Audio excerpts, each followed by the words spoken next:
स्वागत है आप सबका एक बार फिर से डीएन कॉमर्स क्लासेस में।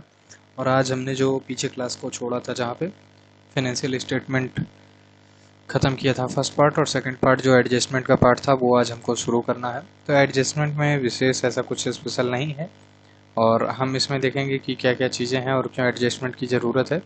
तो सबसे पहले हम एक चीज़ अगर ये जान के चलें एडजस्टमेंट के बारे में, एडजस्टमेंट क्यों इम्पोर्टेंट है। तो अगर हमें ये पता होगा कि हम अकाउंटिंग किस हिसाब से करते हैं, तो आपको पता होगा कि अकाउंटिंग हम जो करते हैं उसमें सबसे ज़्यादा हम ध्यान देते हैं, वो देते हैं अकाउंटिंग पीरियड का, यानी हम किस टाइम पे कर रहे हैं। जैसे कि 1 अप्रैल से अगले 31 मार्च तक का चीज़ें हम रिकॉर्ड करते हैं।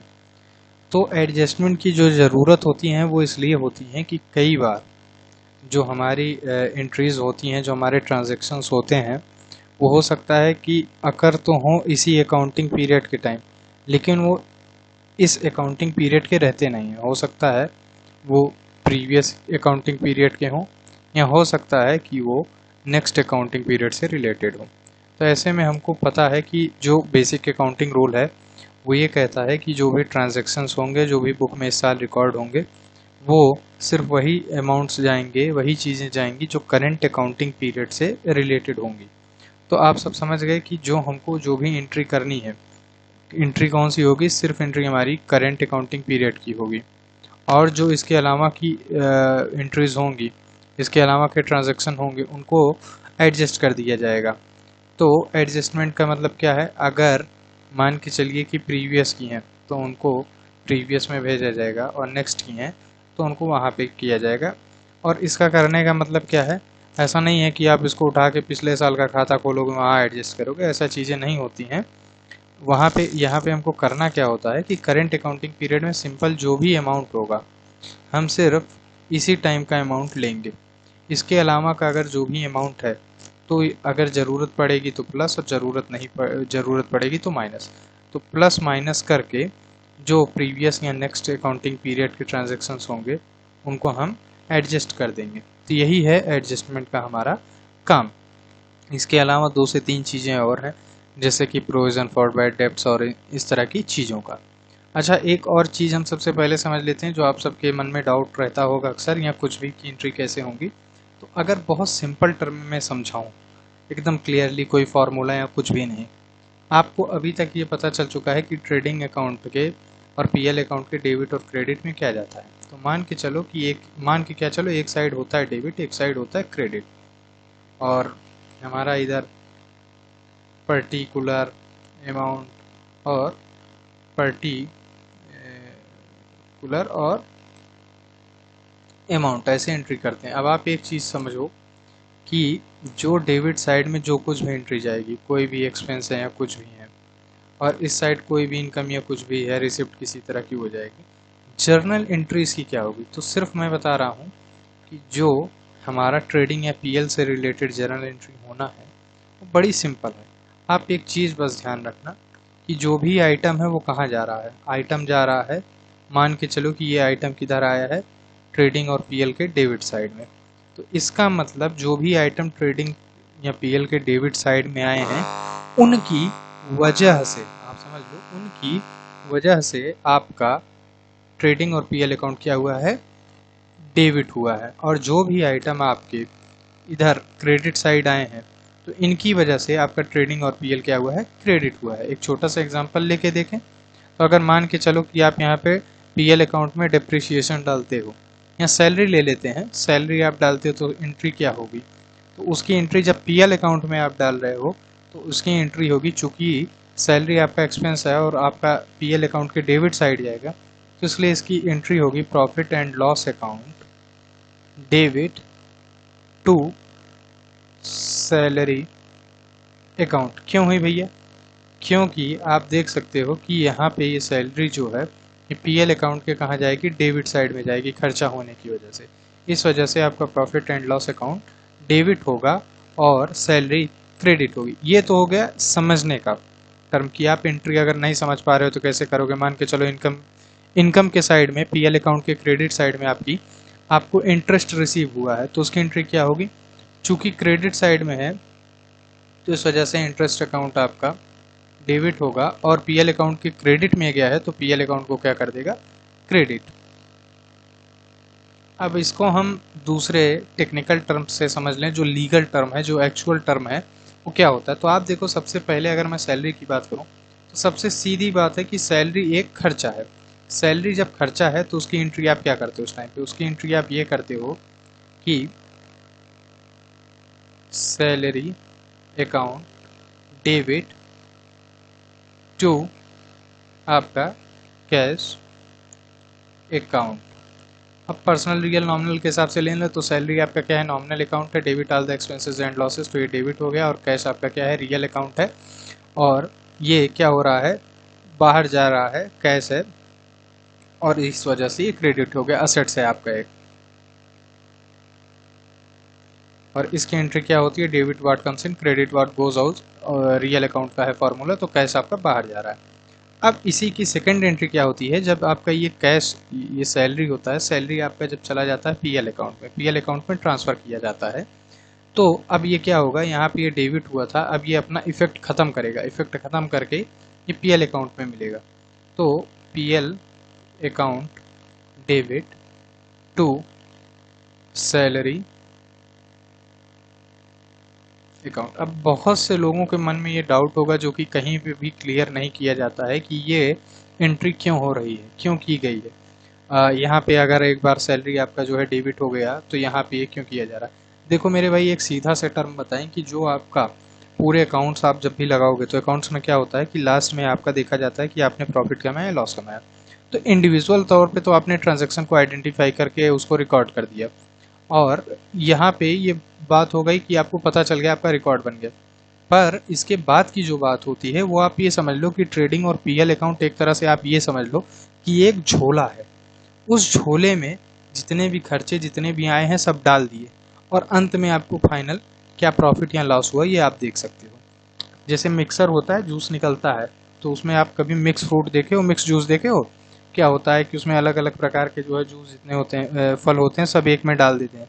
कभी आप गाजर का जूस पियो ठंडियों में तो आप देखते हो कि उसमें गाजर डाल देते हैं, उसमें और पालक डाल देते हैं, अदरक डाल देते हैं, नींबू डाल देते हैं, और फाइनल जो जूस निकलता है उसमें सब कुछ मिक्स होता है, तो एक एग्जैक्ट एक नया प्रोडक्ट बन के आता है। उसी हिसाब से जो पहली एंट्री होती है वो तो हमारी इंडिविजुअली आइडेंटिफाई करके हम देखते हैं, पर जो सेकंड एंट्री हमारी है, जो पीएल या ट्रेडिंग में ट्रांसफर करते हैं, तो पीएल और ट्रेडिंग बनाया इसलिए जाता है कि हम ये देख पाएँ कि साल के अंत में हमको प्रॉफिट हुआ है या लॉस हुआ है। तो इसलिए हर एक जो इंडिविजुअल एंट्रीज हैं वो अपना इफेक्ट खत्म करके, अपना नाम खत्म करके फाइनली पीएल या ट्रेडिंग या पीएल में कन्वर्ट होती हैं। तो इसलिए साल के अंत में आप सीधे प्रॉफिट या लॉस देख पाते हो, इस वजह से ये एंट्रीज होती हैं। अब अगर हम बात करें इसके आगे के टर्म की और क्या क्या चीज़ें हैं, तो एडजस्टमेंट का आपने समझ लिया। अब आप यहाँ पे ये देख पा रहे होगे कि क्या क्या चीज़ें हमारे पास हैं।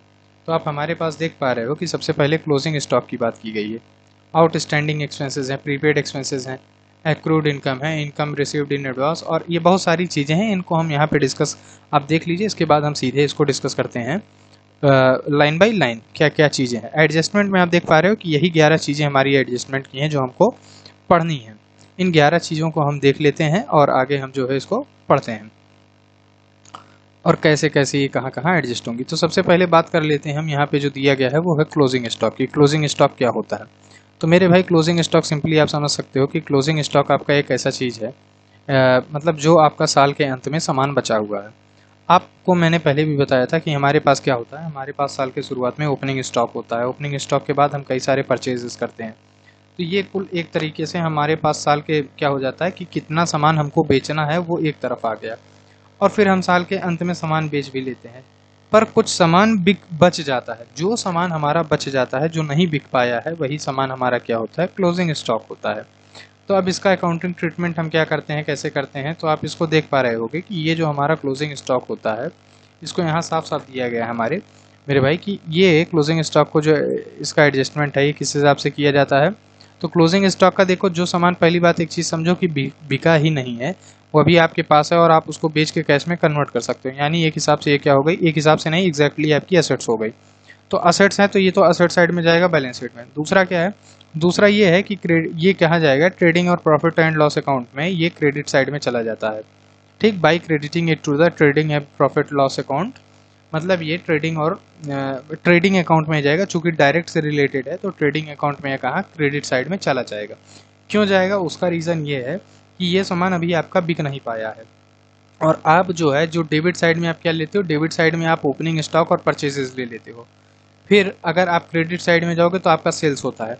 तो अगर आप देख पाओगे, अगर क्लोजिंग स्टॉक को आप नहीं रखोगे तो आपका जो एग्जैक्ट बैलेंस है या एग्जैक्ट प्रॉफिट है वो निकल ही नहीं पाएगा। क्यों, क्योंकि डेबिट साइड में आपने क्या रखा है, जितना सामान आप बेचने के लिए लाए हो, जितना आपके पास है, जितना सामान आप बेचना चाहते हो, यानी हम कह रहे हैं साफ साफ शब्दों में तो आपका ओपनिंग स्टॉक और परचेज कैसा, परचेज में से रिटर्न माइनस करके। क्रेडिट साइड में आप दूसरी तरफ क्या दिखाते हो, कितना सामान आपने बेच दिया। तो एक चीज ये हो गई। दूसरा टर्म क्या है, जो सामान नहीं बिका है वो भी दिखाना पड़ेगा, तभी तो आप एग्जैक्ट प्रॉफिट निकाल पाओगे। तो इस वजह से ये वहां पे जाएगा। अब चूंकि ये क्रेडिट साइड में जाएगा तो फिर अभी मैंने शुरुआत में ही बता दिया है कि क्या एंट्री होनी है ट्रेडिंग की। अगर क्रेडिट में गया है तो ट्रेडिंग अकाउंट क्या है, क्रेडिट होगा, और किसकी वजह से, क्लोजिंग स्टॉक की वजह से ये क्रेडिट होगा। तो एंट्री क्या हो जाएगी, closing stock account debit to trading account. अब इसके साथ एक और चीज हमको समझने की जरूरत है कि कई बार ये किया जाता है कि ये सारी चीजें ना करके जब आपका जो परचेज है सीधे सीधे हम परचेज में एडजस्ट कर दें। परचेज में एडजस्ट करने का मतलब क्या है कि हम परचेज का जो अमाउंट है मेरे पे, परचेज के अमाउंट को हम क्लियरली दिखा दें कि वो एडजस्टेड है। एडजस्टेड का मतलब क्या है कि हम जो परचेज दिखाएं उस परचेज एडजस्टेड परचेज को, इसको हम कह सकते हैं नहीं, इसको यही कहा ही जाएगा, adjusted purchase is equal to क्या हो जाएगा। आप पहले देखो आप बेचने के लिए कितना सामान रखे थे, तो आपके पास ओपनिंग स्टॉक था, ओपनिंग स्टॉक, उसके बाद आपने साल में कुछ सामान खरीदा, ये आप, अब इसके बाद क्या बचेगा, इसके बाद आपका क्लोजिंग स्टॉक, जो आपका माल नहीं बिका। तो ये क्या बता रहा है, ये बता रहा है कि आपका जो अब यहाँ परचेज की वैल्यू आएगी, जो यहाँ पे आपका परचेज अकाउंट आएगा, ये क्या होगा, एडजस्टेड परचेज होगा।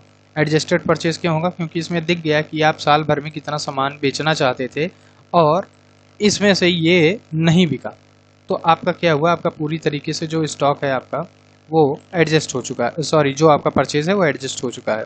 और ऐसे केस में जब आपका ये एडजस्ट हो चुका है परचेज, तो क्या होगा, इसको एडजस्टमेंट करने के लिए क्या करोगे, closing stock account debit to purchase account. और ये आप पूछोगे परचेजेस क्रेडिट क्यों हो रहा है, तो मेरे भाई आप देख रहे हो ये परचेजेस में से जब माइनस हो रहा है तो उसका मतलब ये क्या करेगा, परचेज की वैल्यू को कम कर देगा। और ये कम क्यों हुआ है, क्योंकि आप जितना सामान, ये फिर वही बात होगी, जितना सामान आप बेचने के लिए लाए थे उतना सामान बेच नहीं पाया, तो इसका मतलब परचेज आपकी क्या हो गई, कम हो गई। जब पूरा परचेज बिक जाता तो सीधी सी बात है सेल्स में कन्वर्ट हो जाता, पर इतना सामान आपका नहीं बिक पाया तो इतने का परचेज इसने क्या किया, कम कर दिया।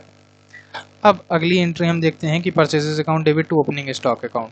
ये क्या है भाई, ये क्यों हो रहा है, तो आप एक चीज़ सीधे से समझो कि जो आपका यह ओपनिंग स्टॉक है ये क्या काम कर रहा है, ये क्या काम कर रहा है, ये परचेजेस को बढ़ा दे रहा है। कैसे बढ़ा रहा है, क्योंकि हमने फिर वही जो कॉन्सेप्ट सिंपली लिया था कि आप साल में कितना सामान बेचना चाहते हो, तो आपके पास बेचने के लिए कितना सामान है, तो बेचने के लिए आपके पास जो भी सामान है वो क्या है, आपका ओपनिंग स्टॉक का और परचेजेस का पूरा सामान है, यही तो आप बेचोगे, यही तो आपके पास है। मैंने पिछले क्लास में पार्ले जी का एग्जांपल लिया था, आप उससे समझ सकते हो।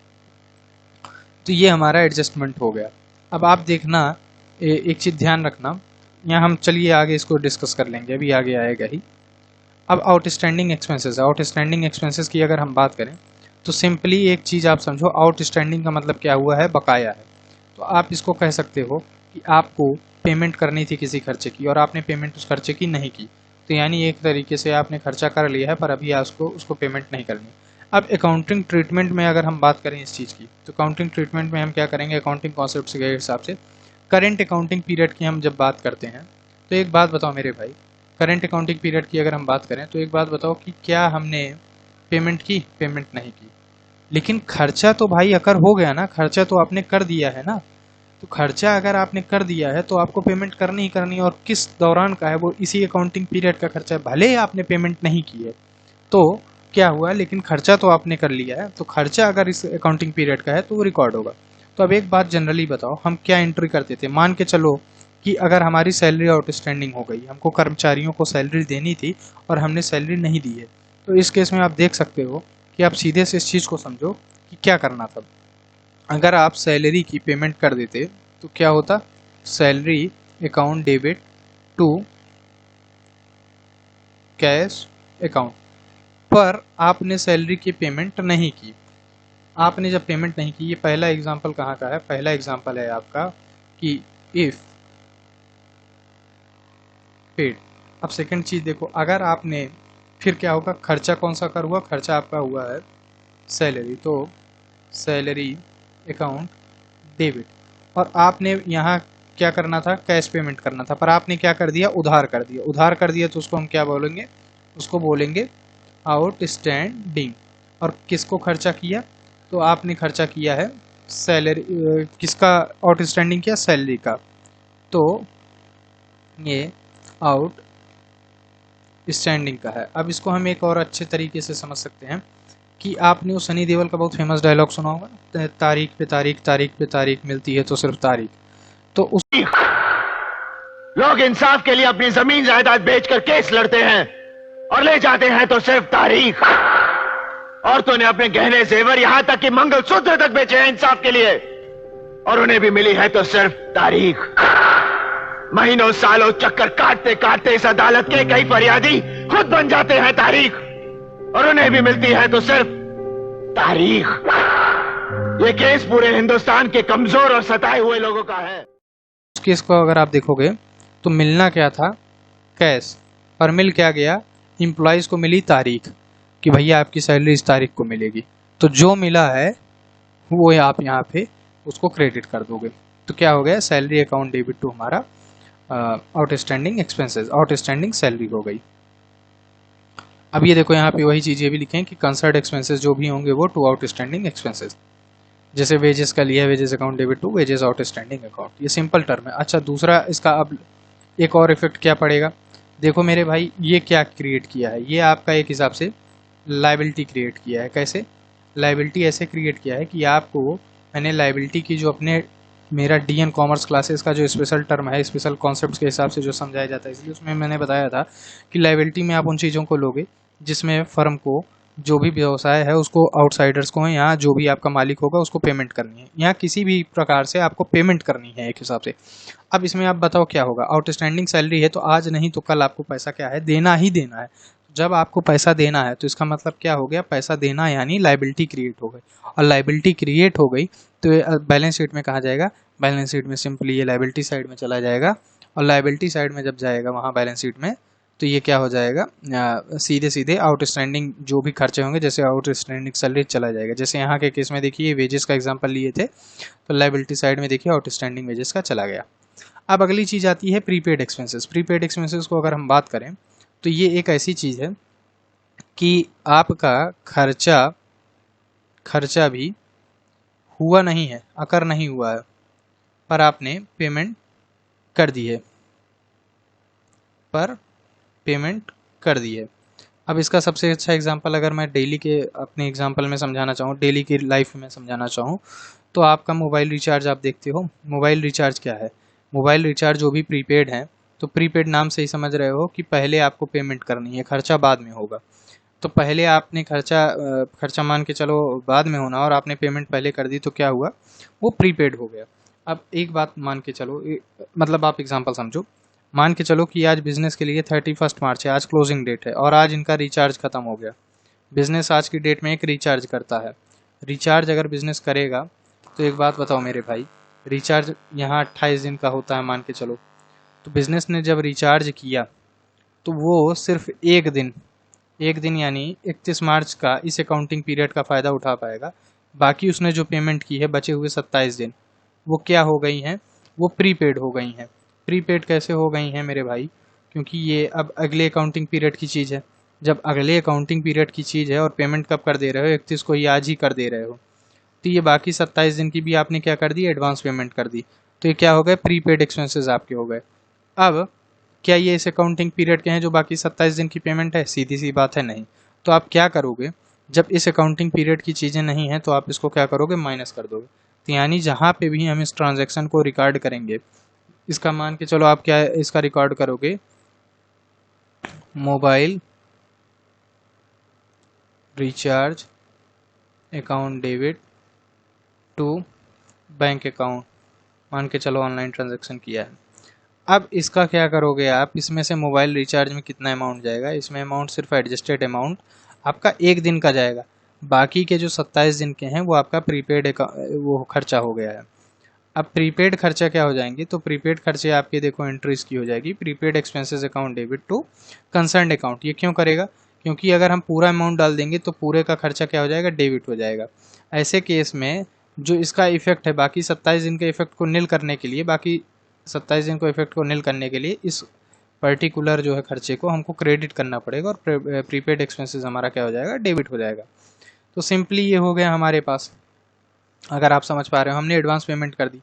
अब आपने चूंकि एडवांस पेमेंट किया, अभी खर्चा अकर नहीं हुआ है, तो हम एक हिसाब से ये कह सकते हैं कि हम पैसा वापस ले सकते हैं। मान के चलो हमने किसी कर्मचारी को एडवांस सैलरी दे दी, एडवांस सैलरी अगर हमने दे दी और मान के चलो हमको कल उसको निकालना पड़ा, तो हम क्या करेंगे, उससे पैसा जो है वापस मांग लेंगे। तो वापस मांग सकते हैं, तो जिस केस में आप पैसा वापस ले सकते हो या आपके सीधी सी बात पैसा मिल सकता है, हमने बताया था वो आपके लिए क्या होगी, असेट्स होगी। तो इस वजह से जो इसकी एंट्री होगी वो कहाँ जाएगी, बैलेंस शीट में कहाँ जाएगी, एसेट साइड में चली जाएगी हमारी।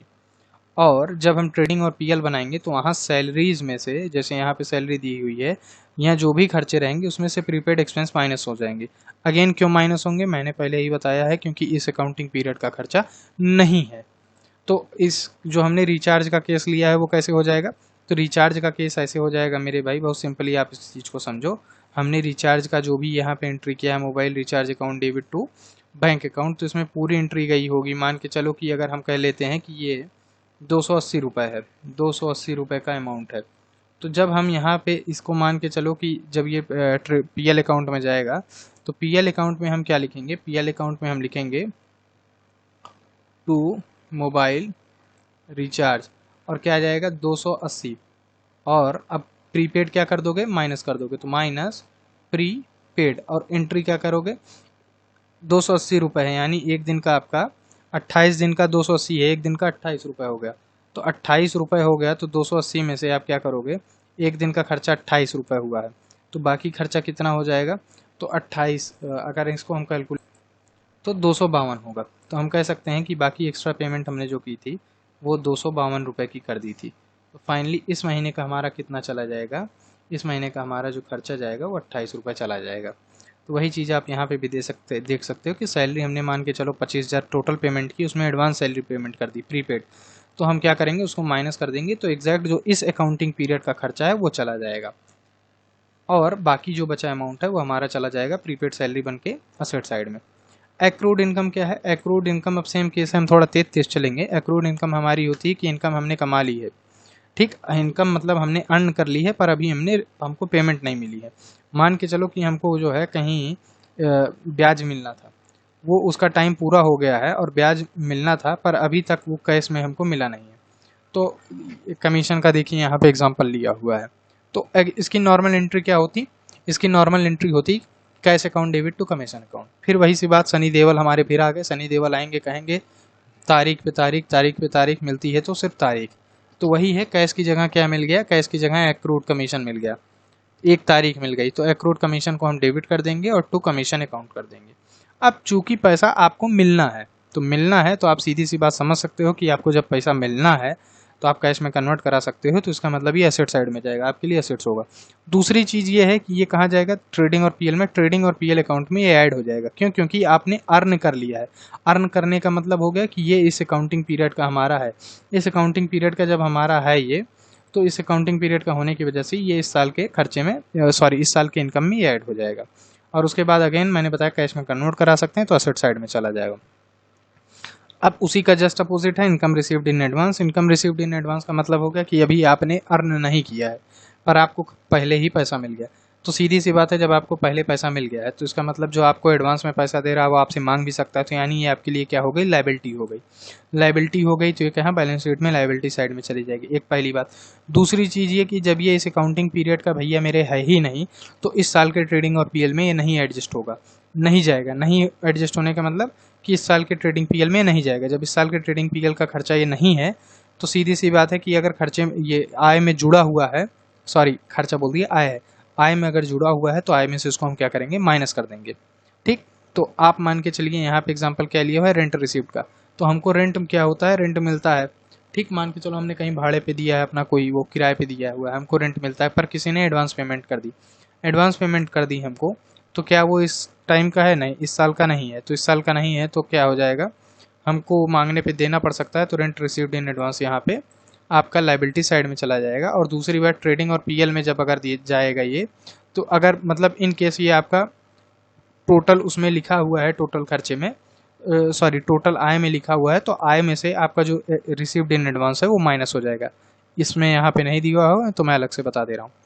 अब अगली बात हमारी आ गई डेप्रिसिएशन की। जो डेप्रिसिएशन का बहुत सिंपल सा टर्म है। डेप्रिसिएशन आप समझ सकते हो कि जो हमारा संपत्तियों का ह्रास होता है, कोई भी आप असेट से उसको यूज़ कर रहे हो, धीरे धीरे लैंड को छोड़ दिया जाए तो उसका धीरे धीरे क्या होता है, उसका धीरे धीरे जो है जो रेट होता है जो वो कम होता है, जो उसकी वैल्यू होती है कम होती है। कई वजह से होती है, जैसे हो सकता है तो टाइम पास हो गया, टेक्नोलॉजी पुरानी हो गई, दूसरा हो गया आप इस्तेमाल कर रहे हो तो चीज़ें घिस रही हैं। जैसे मोटरसाइकिल है, आप डेली चला रहे हो, जितने की आप खरीदे उससे ज़्यादा में नहीं बिकेगी, उससे कम में ही बिकेगी, उसका क्या हो जाएगा, रेट गिर जाएगा। क्यों? क्योंकि आप इस्तेमाल कर रहे हो।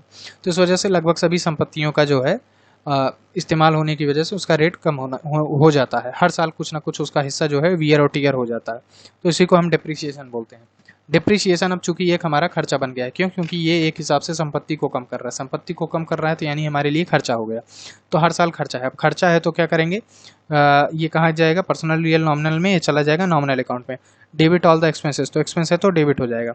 और इस वजह से आप देखोगे डेप्रिसिएशन क्या होगा, डेप्रिसिएशन डेबिट होगा, एक खर्चा है। अब दूसरी बात, जैसे यहाँ पे फर्नीचर लिया, तो जिस भी संपत्ति को ये कम करेगा, संपत्ति कम हो रही है, संपत्ति कम होने का मतलब संपत्ति घट रही है, तो अब डिप्रिशिएट होगी तो उसकी वैल्यू कम हो जाएगी। वैल्यू कम हो गई तो एक बात बताओ मेरे भाई, असेट्स को जब हम बढ़ा लाते हैं, जब उसकी वैल्यू बढ़ती है तो डेबिट होगा। तो इसका जस्ट अपोजिट, अगर असेट्स कम हो रही है, घट रही है, तो उसकी वैल्यू कम हो रही है तो क्या हो जाएगा, क्रेडिट हो जाएगा। तो यहाँ पे आप देखो जैसे फर्नीचर पे डिप्रिसिएशन लगा है तो डिप्रिसिएशन अकाउंट अपने रियल नॉमिनल अकाउंट की वजह से, अपना एक खर्चा होने की वजह से डेबिट हो गया। और जो फर्नीचर है आपका पर्सनल रियल, तो रियल अकाउंट में आएगा। तो रियल अकाउंट का debit watt comes in, credit what goes out. तो ये एक हिसाब से संपत्ति कम हो रही है तो एक हिसाब से ये बाहर जाना हुआ तो क्या हो जाएगी, क्रेडिट हो जाएगी। अब ये चूंकि खर्चा है तो ये कहाँ पे चला जाएगा, खर्चा होने की वजह से ये आपका चला आएगा ट्रेडिंग और प्रॉफिट एंड लॉस अकाउंट में। चूंकि इनडायरेक्ट एक्सपेंसेस है तो ये चला जाएगा आपका पीएल अकाउंट में, डेबिट साइड में चला जाएगा। और उसके अलावा आपका ये जहाँ पे भी आप बैलेंस शीट बनाओगे तो असेट्स में क्या हो जाएगा, असेट्स में से जो भी असेट्स है उस असेट्स में से इसका जितना डिप्रिशिएट हो गई है वो असेट्स, उतना पार्ट आप कम कर दोगे। अब अगला सबसे टेक्निकल टर्म आता है, वो आता है बैड डेब्ट्स का, जिसमें ज़्यादातर लोग कंफ्यूज होते हैं। तो इसको चूंकि आगे पढ़ाने से पहले हम इसको छोटा सा खुद ही क्लियर कर देते हैं। सबका तरीका अलग अलग होता है। देखो मेरे भाई, बहुत सिंपल टर्म में बताऊँ कि सबसे पहले आपका जो भी डेटर होगा, डेटर लिखा होता है, ठीक, डेटर में से आपका माइनस हो जाता है बैड डेब्ट्स। बैड डेब्ट्स क्या है, जो पैसा आपका डूब गया है, जो आपको साफ साफ पता है। इसके बाद आप क्या बनाते हो, इसके बाद आप बनाते हो प्रोविज़न, कि अब जितने डेटर बने हुए हैं वो कितने हैं, प्रोविज़न फॉर डाउट। अब जिस पे संदेह है जितना परसेंट, उस पर आप बना सकते हो। अब इसके बाद भी अगर आपको लगता है कि कुछ डेटर से पैसा लेना पड़ेगा और उनको थोड़ा प्रमोट करना पड़ेगा तो आप उनको डिस्काउंट दे सकते हो। तो उसके लिए आप क्या करोगे, provision for discount on debtor. तो ये चीज़ हमारी क्लियर हो गई, provision for discount on debtor की। अब हम आगे पढ़ते हुए चलते हैं। तो सबसे पहली चीज़, आप एक चीज़ बताओ, बैड डेब्ट्स का मतलब हो गया कि पैसा आपका उतना डूब गया, पैसा नहीं मिलना। जब पैसा नहीं मिलना है, पैसा डूब चुका है, तो इसका मतलब क्या हो गया, वो घाटा हो गया। घाटा हो गया यानी खर्चा हो गया, आप जो भी घाटा खर्चा कह सकते हो। अब अगर आप फिर वही एग्जांपल हम लेते हैं पर्सनल रियल नॉमिनल के हिसाब से, नॉमिनल में क्या है, डेबिट ऑल द एक्सपेंसेस, तो बैड डेट्स आपका क्या हो जाएगा, वो खर्चा होने की वजह से डेबिट हो जाएगा। दूसरी तरफ आपका जो डेटर है वो रियल अकाउंट है यानी असेट्स है, और ये कम हो रहा है, तो क्रेडिट वाट गोज आउट के हिसाब से इसको आप लगाओगे, क्रेडिट हो जाएगा। तो bad debts account debit to debtor account, जितने का आपका जो है पैसा डूब चुका है वो हो गया, ठीक। अब जब हम बनाएंगे इसको, क्या करते हैं, तो जो बैड डेब्ट्स का पार्ट है, बैड डेब्ट सीधे सीधे चला जाता है आपका प्रॉफिट एंड लॉस अकाउंट में, आपका सीधे सीधे चला जाएगा बैड डेब्ट्स। ये नुकसान हो गया। उसके अलावा कई बार हो सकता है कि कुछ नुकसान हुआ होगा और बाद में लिख देंगे कि फर्दर बैड डेब्ट्स, यानी बैड डेब्ट्स और बढ़ गया, ठीक। मान के चलो कहीं पे आपका 2000 का नुकसान हुआ, फिर पता चला कि 2000 के और जो है बैड डेब्ट्स गड़बड़ हो गए, फर्दर बैड डेब्ट्स हो गया। फर्दर का मतलब और। उसके बाद क्या हो गया, तो जब और हो गया तो आप टोटल बैड डेब्ट्स लोगे। तो टोटल बैड डेब्ट्स लेने का मतलब है आपका, आप कुल अमाउंट आप जोड़ दोगे। कुल अमाउंट जब आपने जोड़ लिया, जैसे 4,500 2,500, यहाँ पे जो एग्जैक्ट अमाउंट आएगा वो पीएल अकाउंट के डेबिट साइड में चला जाएगा। उसके अलावा चूंकि ये अब इतने पैसे आपको मिलने ही नहीं है, तो डेटर में से क्या हो जाएगा, इतना पैसा आपका माइनस हो जाएगा।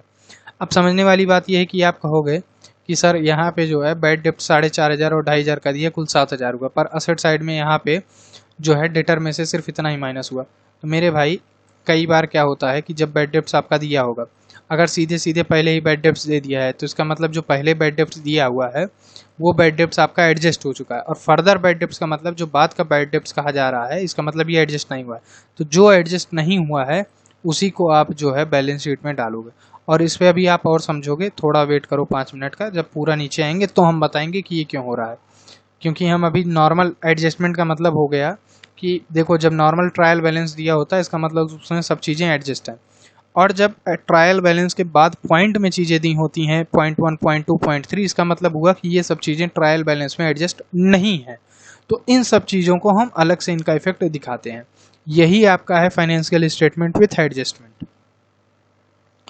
अब प्रोविजन देखो, तो प्रोविजन का हमने बताया कि प्रोविजन क्या चीज़ है। प्रोविजन आप एक कुछ पैसा अलग रख लेते हो, आप ये कहते हो कि हो सकता है कि फर्दर इतने हमारे बैड डेप्ट जो है वो पैसा ना दें, तो उस पैसे को आप क्या है एडजस्ट करने के लिए, ऐसा ना हो कि अचानक से आपको घाटा हो जाए, तो आप कुछ प्रोविजन बना के चलते हो कि अगर हम कुछ पैसा अलग रख रहे हैं, अगर इसके बाद भी बैड डेप्ट हो जाता है तो हम इसी में से क्या है उसको एडजस्ट कर लेंगे। तो चूंकि ये भी आपका क्या है प्रोविजन बन रहा है, तो ये आपका क्या करेगा, एक हिसाब से आपका घाटा ही है, तो ये आपका चला जाएगा प्रॉफिट एंड लॉस अकाउंट के डेबिट साइड में चला जाएगा। और जब पीएल के डेबिट में जा रहा है, तो पीएल के डेबिट में जाने की वजह से ये क्या हो जाएगा, profit and loss account debit to provision for doubtful debts हो जाएगा। अब ये कैसे निकलेगा, तो आप इसको देख सकते हैं, यहाँ पे जो हमारा एक एग्जांपल लिया गया है कि मान के चलिए कि अंकित फील करते हैं कि जो 5% इनके डेटर हैं वो डिफॉल्ट कर सकते हैं अगले साल। तो इस साल के जो डेटर हैं उसमें से 5 साल का अभी भी इनको संदेह है कि ये भैया फर्दर जो है मतलब ये डिफॉल्ट कर सकते हैं। कुछ तो इनके पहले से बेचारे डूब गए और उसके बाद भी कुछ की संभावना है डूब सकती है। तो डेटर बुक में कितने अपीयर हैं, 13,000। आप देखो हमने अभी इसके पहले बता दिया था ना कि प्रोविजन फॉर बैड डेप्ट्स कब निकलेगा, डेटर में से बैड डेप्ट्स घटा देंगे, उसके बाद जो वैल्यू आएगी उस पर बनेगा। तो हमारा अब आप देख सकते हो कि जो हमारे यहाँ डेटर में से फर्दर बैड डेप्ट्स वगैरह घटा दिए, उसके बाद 13,000 वैल्यू है। अब 13,000 का जो अमाउंट हमारा बचा है उस पर हम क्या करेंगे, अब अपना हम प्रोविजन बनाएंगे। तो प्रोविजन बनाने का मतलब क्या हो गया, 5% इनको लग रहा है कि अभी भी हो सकते हैं, तो 13,000 का सीधे सीधे 5% बना दो, 650 आ गया। अब ये भी एक खर्चा है आपका, तो प्रोविजन फॉर बैड डेप्ट, प्रोविजन फॉर डाउटफुल डेप्ट्स कहाँ चला गया, आपका पीएल अकाउंट के डेबिट साइड में चला गया।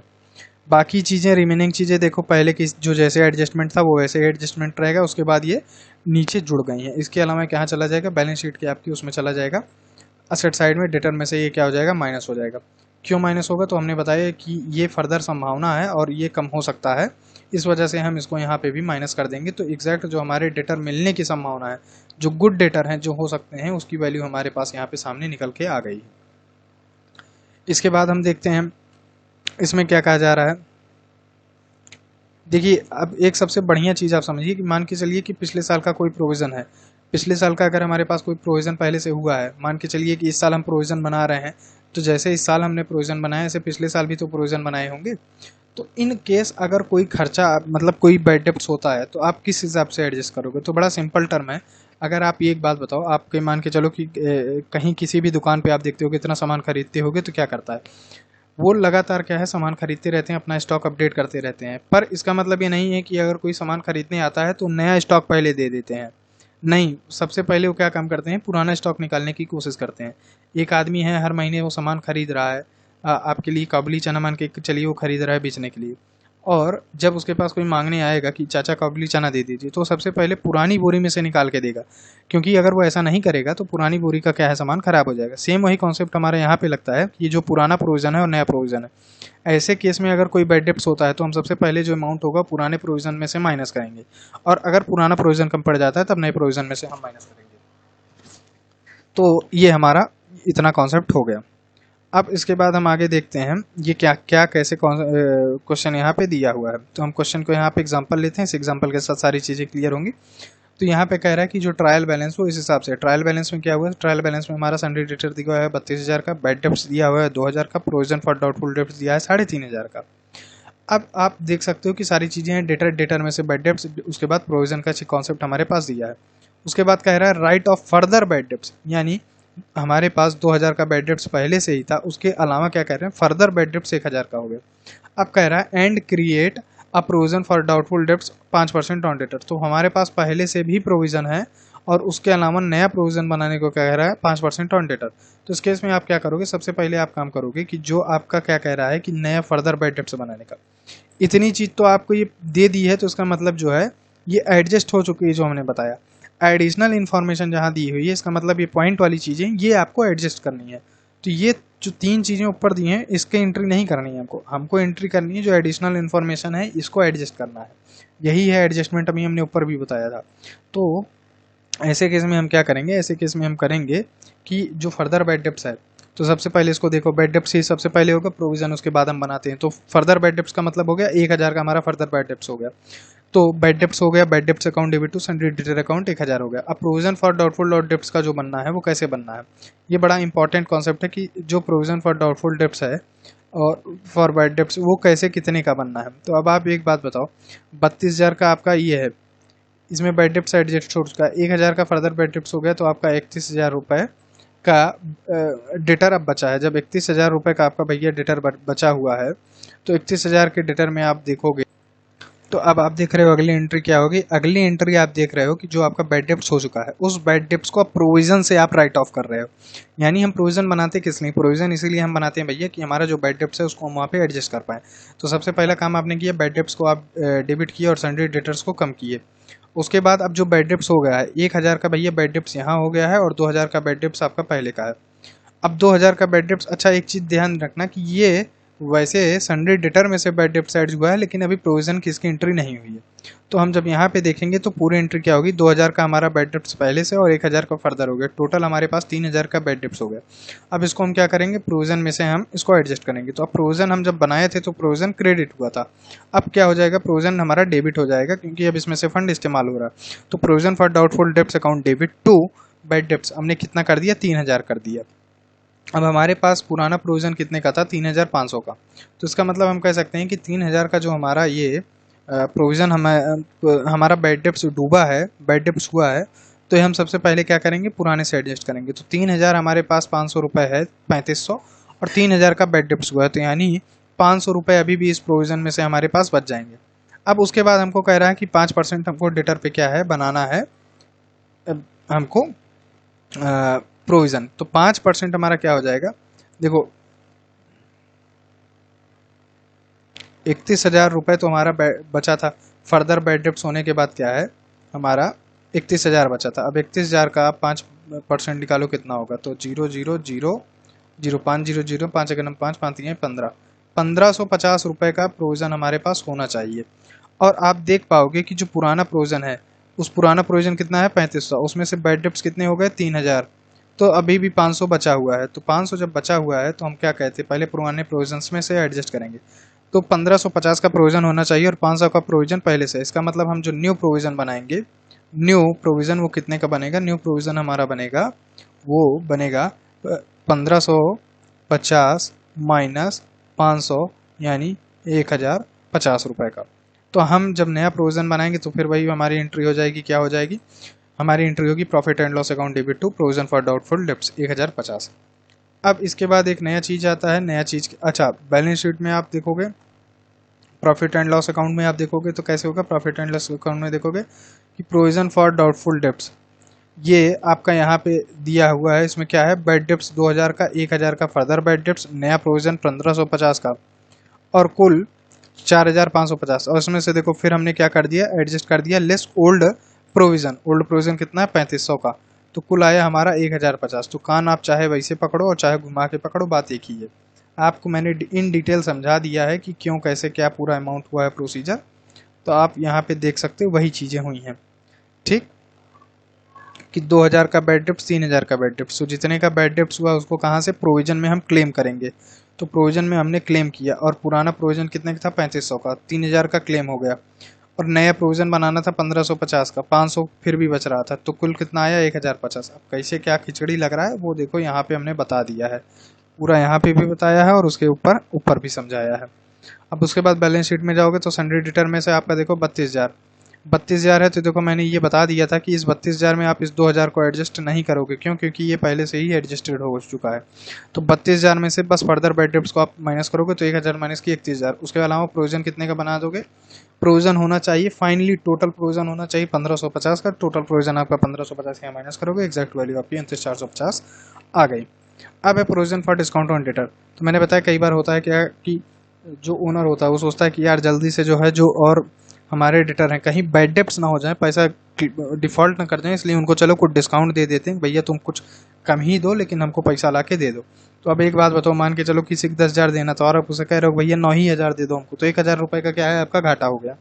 तो यही क्या है कि आपने डिस्काउंट दे दिया। तो इसके लिए भी आप प्रोविजन बनाते हो कि आप जो आपकी ये बैड डेब्ट्स ना हो, आपके जो डेटर हैं वो पैसा दे दें, भले ही कुछ डिस्काउंट करना पड़े, तो डिस्काउंट के लिए भी आप प्रोविजन बनाते हो। तो प्रोविजन क्या है, एक हिसाब से आपके लिए खर्चा ही होगा, तो फिर वही बात है कि आपके लिए नुकसान ही है।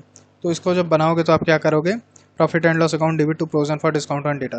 प्रॉफिट को ये कम करता है, क्यों? क्योंकि आप प्रोविजन बना रहे हो, उसका मतलब प्रॉफिट का कुछ हिसाब रखोगे, तो प्रोविजन आपका क्या करेगा, प्रॉफिट को कम करेगा।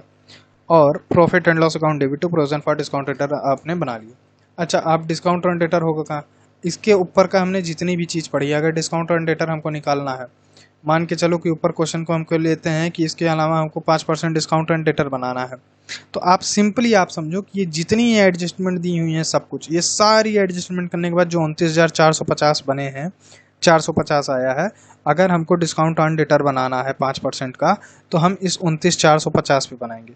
यानी अगर हमको provision for discount on debtor बनाना है, तो उसमें हमारा फर्दर बैड डेब्ट्स और न्यू प्रोविजन, ओल्ड प्रोविजन, सारी चीज़ें एडजस्ट होने के बाद जो फाइनल अमाउंट आएगा, उस अमाउंट पे हम क्या करेंगे, डिस्काउंट ऑन डेटर बनाएंगे। और एंट्री सेम तरीके से हो जाएगी, क्या सेम तरीके से होगी कि प्रॉफिट एंड लॉस अकाउंट के डेबिट साइड में जाएगा और सबसे लास्ट में ये माइनस होगा, और उसके अलावा डेटर में भी ये सबसे लास्ट में माइनस होगा। और इसकी एंट्री हमने बता दी है और सब कुछ ये आप देख लो। उसके बाद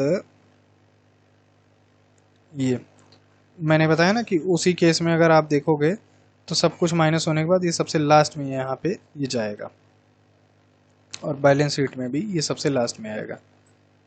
अब मैनेजर का कमीशन आता है, तो मैनेजर का कमीशन भैया क्या है, मैनेजर कमीशन सिंपली आप जान लो कि आपके यहाँ अगर कोई मैनेजर आपने व्यवसाय में रखा है और आपको उसको कमीशन देना है, तो दो तरीके से देख सकते हो, एक तो बिफोर चार्जिंग सच कमीशन, एक आफ्टर चार्जिंग सच कमीशन। अब ये लफड़ा क्या है बिफोर और आफ्टर का, आप इसको सिंपल टर्म में समझो। देखो भाई, मैनेजर को आपने कहा कि जो भी प्रॉफिट होगा हम उस पर प्रॉफिट पे आपको पैसा आपका कमीशन देंगे। तो जब आप प्रॉफिट एंड लॉस अकाउंट बनाओगे, सीधे आपका एक नेट प्रॉफिट निकल के आएगा। नेट प्रॉफिट पे आपने सिंपली सीधे सीधे आपने मान के चलो 10% कहा है, तो आपने सीधे जो भी नेट प्रॉफिट आया उस पर आपने उसको 10% निकाल के दे दिया। अब एक बात बताओ मेरे भाई, आप प्रॉफिट एंड लॉस अकाउंट में क्या करते हो, प्रॉफिट एंड लॉस अकाउंट में आप सारे खर्चे डालते हो, सारे खर्चे डालते हो। जब सारे खर्चे आप उसमें डालते हो, तो मैनेजर का कमीशन क्या है, खर्चा है। क्या वो खर्चा गया? नहीं गया। क्यों नहीं गया? क्योंकि आप नेट प्रॉफिट निकालने के बाद, नेट प्रॉफिट जब निकल गया उसके बाद आप उसको कमीशन दे रहे हो।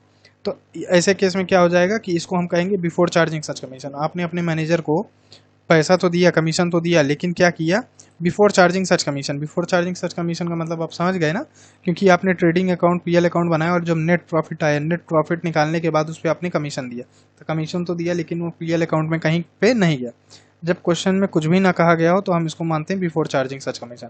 पर अगर कह दिया जाए कि after charging such commission, after charging such commission का मतलब क्या हो गया, पीएल अकाउंट नहीं, इसको आप ये ध्यान देना कि पीएल अकाउंट में ये गया है, सॉरी मतलब पीएल अकाउंट में ये जाएगा बिफोर चार्जिंग सच कमीशन, पर इसका जो अमाउंट होगा वो नहीं जुड़ा होगा। जो टोटल खर्चे आपने कुल आय में से माइनस किए हैं, जब तब नेट प्रॉफिट आया और उसके बाद आपने इसका कमीशन दिया, तो इसका मतलब जो नेट प्रॉफिट है ये भले ही पीएल अकाउंट में गया, पर नेट प्रॉफिट के बाद क्या इसके कमीशन का जो पैसा है वो क्या उस नेट प्रॉफिट में कैलकुलेट हुआ है? तो नहीं, उस नेट प्रॉफिट में इसका नहीं गया। पीएल अकाउंट में तो क्या है, पर नेट प्रॉफिट निकलने में इसका जो कमीशन है वो खर्चा नहीं गया है, पहली बात। दूसरी बात, जब आफ्टर चार्जिंग सच कमीशन होगा तो हम क्या करते हैं, सिंपली इसका कमीशन भी कुछ खर्चे में जोड़ लेते हैं।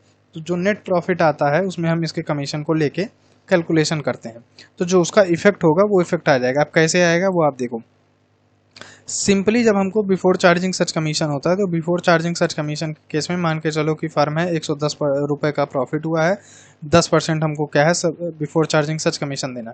तो सिंपली आप ये किए 110 के नेट प्रॉफिट पे 10% आपने लगा के दे दिए 11 रुपये। पर अगर हम कहें आफ्टर चार्जिंग सच कमीशन, तो आफ्टर चार्जिंग सच कमीशन में तो प्रॉफिट बिफोर कमीशन, कमीशन के पहले का profit into R rate upon 100 होता है, और उस 100 में आपने क्या किया, इसके कमीशन को भी जोड़ लिया।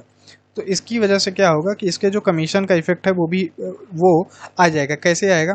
अब अगर सिंपल टर्म में बताएं हम, तो 10 को आप 100 से भाग दोगे तो क्या आएगा, और 10 को आप 110 से भाग दोगे तो क्या आएगा। तो इसका मतलब 10 को अगर 100 से भाग दोगे और 10 को 110 से भाग दोगे, तो 110 से भाग देने पे संख्या कम आएगी और 100 से भाग देने पे संख्या ज़्यादा आएगी। यानी 100 वाला पार्ट बड़ा है, 110 वाला पार्ट कम है। तो इसका मतलब हम समझ सकते हैं कि जो 110 वाला पार्ट होगा उसमें कमीशन ऐड हो चुका है, इसके खर्चे का, इसके जो कमीशन है वो खर्चा भी उसमें एडजस्टमेंट हो चुका है।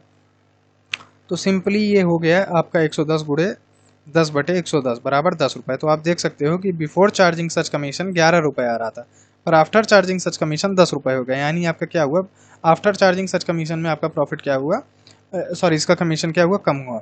तो आप सिंपली देख सकते हो कि इसका इफेक्ट वहाँ पे एडजस्ट हो गया है। अब इसकी एंट्री क्या होती है, चूंकि ये भी एक खर्चा है तो पीएल अकाउंट में जाएगा, तो profit and loss account debit to managers commission account. Simple है, एज बेसिक है, इसमें कुछ होना नहीं है।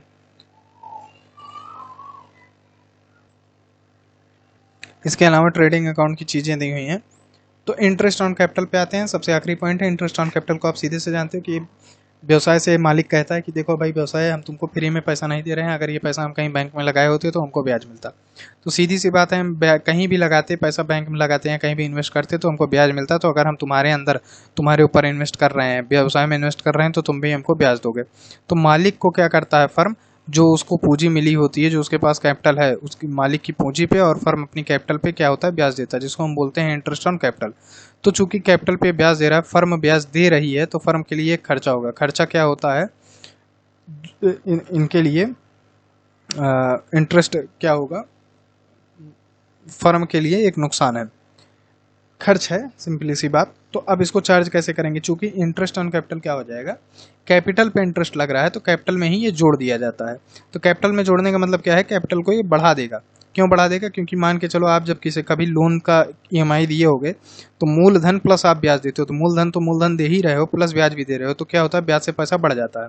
तो उसी हिसाब से जब फर्म जो है इंटरेस्ट देती है कैपिटल पे, तो interest on capital account debit to capital account हो गया, यानी कैपिटल में जाके पैसा जुड़ गया और फर्म इसकी क्या होती है, पेमेंट करती है। और ये वहाँ पे चला गया। इसके अलावा अब हम देख लेते हैं हमारे कुछ क्वेश्चंस जो है बड़े क्वेश्चंस। ये एक है, आप इसका स्क्रीनशॉट ले सकते हो, स्क्रीनशॉट लेके आप इसको देख सकते हो कि ये क्या चीज़ है। ये है जो हमने अभी तक पढ़ा है पूरा, उसका कौन सी चीज़ कहाँ पे जाएगी। जैसे क्लोजिंग स्टॉक का हमने बताया, तो ये ट्रेडिंग अकाउंट में जाएगा। इसकी पूरी जर्नल एंट्री दी हुई है और क्या ट्रीटमेंट होगा कहाँ पे, बैलेंस शीट में और ट्रेडिंग पीएल में, वो पूरा दिया हुआ है। तो ये एक तरह से आपका रिवीजन का काम पूरा करेगा, इसको आप देख लो। अब इसके बाद हम इलस्ट्रेशन देखते हैं। तो इलस्ट्रेशन में हम कुछ ऐसे लेते हैं जिसमें कुछ बड़ा हो और कई सारे पॉइंट्स आ जाए। तो सिंपली हम इसमें देख के चलते हैं, यही ले लेते हैं। अच्छा, एक और चीज़ आप ध्यान रखना कि कभी भी आपको क्लोजिंग स्टॉक जो होगा वो आपको ट्रायल बैलेंस में नहीं दिया होगा, वो हमेशा बाहर यहाँ पे आपको एडजस्टमेंट में दिया होगा। और इन केस अगर ऐसा हो गया है, बहुत रेयर केस है कि अगर आपका ट्रायल बैलेंस में ही आपका दे दिया हुआ है क्लोजिंग स्टॉक, तो इसका मतलब है कि परचेजेस में से वो एडजस्ट हो चुका है, और जो परचेज वो कैसी परचेज होगी, वो एडजस्टेड परचेज होगी। तो फिर उस केस में आप क्लोजिंग स्टॉक की अलग से एंट्री नहीं करोगे, ठीक, उसकी एंट्री नहीं होगी क्योंकि वो एडजस्ट हो चुकी है। और यहाँ पे इन सब चीज़ों की हम एंट्री क्यों करते हैं, जितने भी चीज़ें ये बाहर एडजस्टमेंट में दी हैं, इसकी एंट्री हम सिर्फ इसलिए करते हैं क्योंकि ये सारे अमाउंट अभी तक एडजस्ट नहीं हुए हैं। इसी वजह से हम इसको बोलते हैं फाइनेंशियल स्टेटमेंट विथ एडजस्टमेंट। अब इसमें हम सिंपली देखते चलते हैं क्या होगा। तो यहाँ पे जो भी हमारा पूरा ट्रायल बैलेंस दिया हुआ है, ये दिया हुआ है। उसके बाद हम देखते हैं एडजस्टमेंट को। तो डिप्रिशिएट ओल्ड बिल्डिंग बाई 625, यानी 625 रुपये का डिप्रिशिएशन हमको लगाना ओल्ड बिल्डिंग पे। And addition to building at 2% and office furniture at 5%। तो बिल्डिंग 625 से, और बिल्डिंग के अलावा office furniture and addition to building at 2% पुरानी बिल्डिंग जो है 625 है, उसके अलावा जो बिल्डिंग है वो 2% से, ऑफिस फर्नीचर 5% से। तो अब देखो भैया हमारे पास क्या दिया हुआ है, क्या क्या चीज़ें दी हुई हैं। तो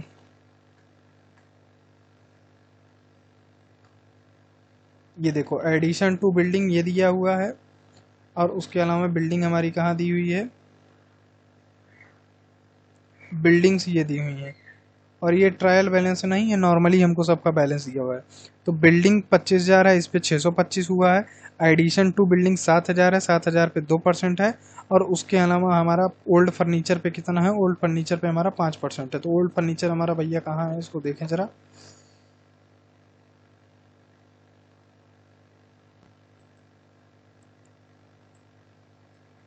तो ये सब हमारा कहाँ जाएगा, इनडायरेक्ट एक्सपेंसेस है, पीएल अकाउंट के डेबिट साइड में चला जाएगा, डिप्रिसिएशन अकाउंट डेबिट, और उसके बाद बैलेंस शीट में क्या हो जाएगा, असेट्स में से माइनस हो जाएगा। Right of further bad debts 570, तो बैड डेब्ट्स हमारा 570 से फिर एक्स्ट्रा राइट ऑफ करना है, तो क्या हो जाएगा, ये हमारा पीएल अकाउंट के डेबिट साइड में चला जाएगा, फर्दर बैड डेब्ट्स। उसके अलावा increase the bad debts reserve to 6% of debtor. Bad debts का जो रिजर्व है, प्रोविजन है, उसको हमको क्या करना है, उसको 6% से बढ़ाना है। आउटस्टैंडिंग सैलरी दी हो तो आउटस्टैंडिंग सैलरी मतलब हो गया एग्जिस्टिंग सैलरी में आउटस्टैंडिंग सैलरी ऐड हो जाएगी, और आपका बैलेंस शीट में कहाँ चला जाएगा, लाइबिलिटी साइड में चला जाएगा। रेंट रिसीवेबल 200 ऑन मार्च 31, यानी आपका अभी रेंट आपको मिलना है, तो यानी एक्रूड इनकम है। तो रेंट जहाँ आपका इनकम साइड में होगा पीएल अकाउंट के, वहाँ पे उसमें ऐड करना है। उसके अलावा ये आपका एसेट साइड में जाएगा। इंटरेस्ट ऑन कैपिटल अगेन वही चार्ज हो जाएगा, कैपिटल में ऐड हो जाएगा। अनएक्सपायर्ड इंश्योरेंस, अभी आपका इंश्योरेंस एक्सपायर नहीं हुआ है, तो इसका मतलब क्या हो गया, ये आपका प्रीपेड एक्सपेंस है, तो ये क्या हो जाएगा, एक्सपेंस में से, इंश्योरेंस में से ये माइनस होगा पीएल अकाउंट में, और बाकी पैसा आपका चला जाएगा कहाँ, बैलेंस शीट में, ये वहाँ पे असेट साइड में। और क्लोजिंग स्टॉक ये दिया है, तो आप इसकी एंट्री जानते हैं। तो अब हम देखते हुए चलते हैं। तो सबसे पहले क्या हुआ, क्लोजिंग स्टॉक हमारा देखिए एज इट इज़ आ गया यहाँ पे। उसके अलावा हम देखे थे जो भी हमारा, तो आउटस्टैंडिंग सैलरी की हमने देखी, तो आउटस्टैंडिंग सैलरी का हमारा यहाँ पे एडजस्टमेंट हो गया। और इंश्योरेंस का हमने देखा तो इंश्योरेंस का हमारा एडजस्टमेंट हो गया। फिर बैड डेब्ट्स वाला ये पूरा जो प्रोविजन का है, ये आपको कैलकुलेट करना पड़ेगा, आप कैलकुलेट करना है। देखो यहाँ पे ये एडजस्ट हो गया। इंटरेस्ट ऑन कैपिटल ये फर्म के लिए खर्चा है, मैंने बताया था, तो ये भी क्या है, यहाँ पे आ जाएगा। उसके अलावा डिप्रिसिएशन का जो हमने पार्ट बताया था, वो सारे पार्ट यहाँ पे आ गए हैं। उसके अलावा ये एक्रूड इनकम हमने बताया था कि यहाँ एक्रूड रेंट, सॉरी, हाँ, तो ये क्या हुआ, यहाँ पे एडजस्ट हो गई है। अब हम इसके अलावा बैलेंस शीट में चलते हैं। तो बैलेंस शीट में हम चल के देखेंगे, बैलेंस शीट में हम देख पा रहे हैं कि सब चीज़ें अपनी पर्टिकुलर जगह पे ऐड हो गई हैं। जैसे इंटरेस्ट ऑन कैपिटल, कैपिटल में ऐड हो गई है। उसके अलावा डेटर का पूरा ये एडजस्टमेंट हो ही गया है। रेंट, एक्रूड रेंट मैंने बताया था, तो एक्रूड रेंट यहाँ पे आ गई है। अनएक्सपायर्ड इंश्योरेंस आ गया है। और बिल्डिंग में डिप्रिसिएशन, एडिशन टू बिल्डिंग में से डिप्रिसिएशन, ऑफिस फर्नीचर में से डिप्रिसिएशन माइनस हो गया है, और क्लोजिंग स्टॉक हमारा यहाँ पे आ गया है।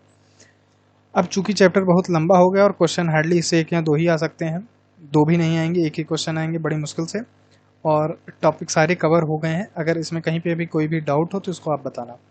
और आज की क्लास के लिए बस इतना ही, धन्यवाद। काफ़ी लंबा हो गया है वीडियो।